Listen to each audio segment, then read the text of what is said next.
This is the recording for week 14 for Programming 1, Visual Basics. Basically, what I want to do is kind of review what the assignments that are due this week. As you can see, we have the discussion that it was due on Monday, Tuesday, a quiz, Thursday, the user-defined exceptions assignment, and then the discussion about that. Um, so basically, as you can see, we have a couple discussions, a quiz, and then an assignment. And the assignment isn't programming or coding. So I'm going to go right into where the content is. So we have the first discussion here. And what we're doing here, as you can see, it says go to the discussion board area called predefined exceptions and discuss with your classmates the advantages you see for using predefined exceptions. Make sure to respond to others' ideas as well as in a respectful manner. Again, as I've said before, for discussions, you don't have to respond to others. Just make sure that you are answering the questions and giving a good comment as far as what we're looking at. And this is on advantages of predefined exceptions. Okay. And if you look at what that is and what we have been talking about, that's basically what we'll be doing for that one. Then we have the quiz. That's right there, so I'm not going to go into it. But if you have any questions, let me know. And then we go into understanding uh, user-defined exceptions. And this is where we have the assignment after this. And as you can see, it says introduction of types of user-defined exceptions. User-defined exceptions are, as you can see there, is like invalid code or passwords. So basically, and I'll just read through this. As the name implies, the user gets to create user-defined exceptions. A programmer needs to anticipate how someone using the program might make a mistake and provide messages that help guide the user. You've probably seen these kinds of messages while using computer applications. For example, say you're entering information about yourself on a computer screen and you enter your birth year as a two-digit number.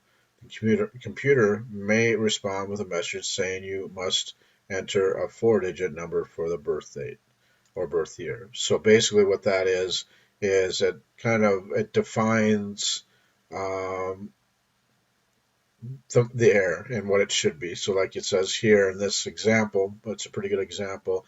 It says invalid ID or password.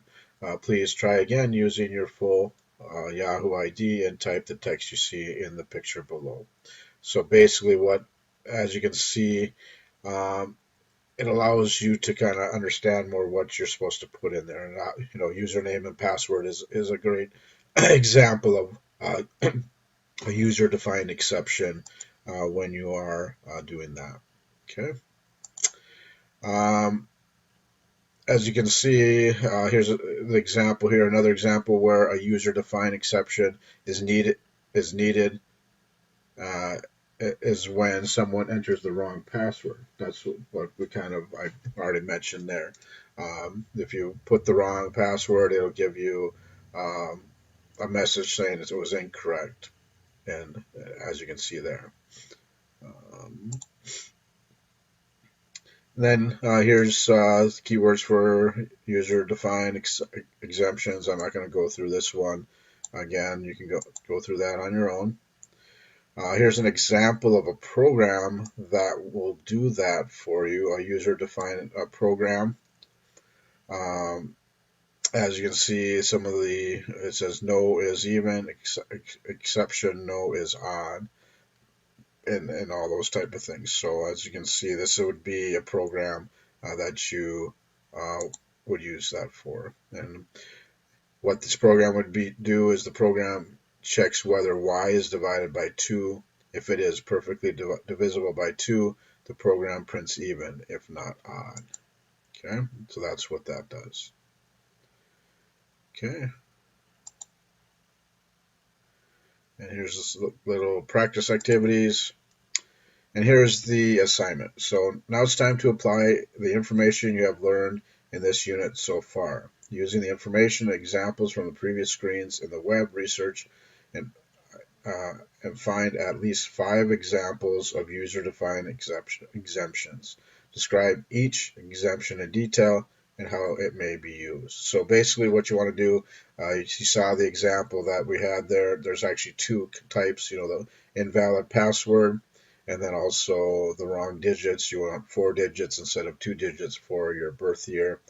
So think of it in terms of those type of things. If you've ever tried to fill out information online or something like that, maybe uh, it's Christmas time and you are ordering Christmas presents over on Amazon or something like that, and it asks you to put your shipping address there, and you're putting information in, and then you get an error, and it tells you to use the 5-digit zip code, and you only put 4 in there. That would be another example. So think of it in terms of things that you might have done yourself, where you've gotten those things to have one of those exceptions, user-defined exceptions, come up in what you do. And then it's five examples. Uh, if you have difficulty, you can use some of them that we just talked about. But all you have to do is describe the exception and why it might be used. Okay. And then the last part of this week's assignments and so forth is the discussion. And this discussion talks about user-defined exceptions as well. It says, how necessary do you think it is to come up with a different error message for each possible input error that a user might make? To answer this, think about the different error messages you have seen using software or web applications. Or you could try to provoke a software program you have into giving you error messages. Make note of the different messages and what you did to cause them. Discuss whether the messages helped you correct your error or confused or frustrated you. And then go to the discussion board and discuss those. So use the example. You can use examples that we just talked about, or your own uh, uh, examples of error messages that you might have seen. Um, I have plenty of examples where sometimes those are frustrating. There's I've tried to fill out forms before online, and sometimes it's not very descriptive of what the error was, so you have to try several different ways. So if you think of it in terms of for our purposes to try to define user-defined exceptions, make sure the error message, what the user sees, is explaining why there was an error and what they need to do to correct that error. Oftentimes, you might have put wrong information in, and then it might just say error. You have to make sure that it's user friendly. Make sure the person that is trying to fill out a form or trying to run the program is able to kind of understand what they did wrong, and they can correct it, and make sure that it works correctly and the information is inputted correctly. Okay, so that is what you want to complete this week. This is the next step. That'll be next week. So basically, you want to complete those. Again, there's no programs that you need to complete this week, but the 2 discussions, the quiz, and the assignment are what needs to be done. So hopefully this helps you get those things done. If you have any questions, again, feel free to contact me. My contact information, I will pull that up here.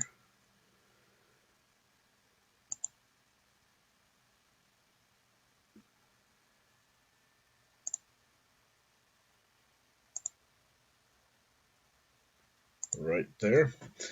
So if you ever need help or need to contact me, feel free to contact me any of those ways. Other than that, hopefully get everything done. Again, just a reminder, we have next week, and then we have our winter break, and then we come back on January 3rd, which is a Tuesday, and the semester is done January 20th.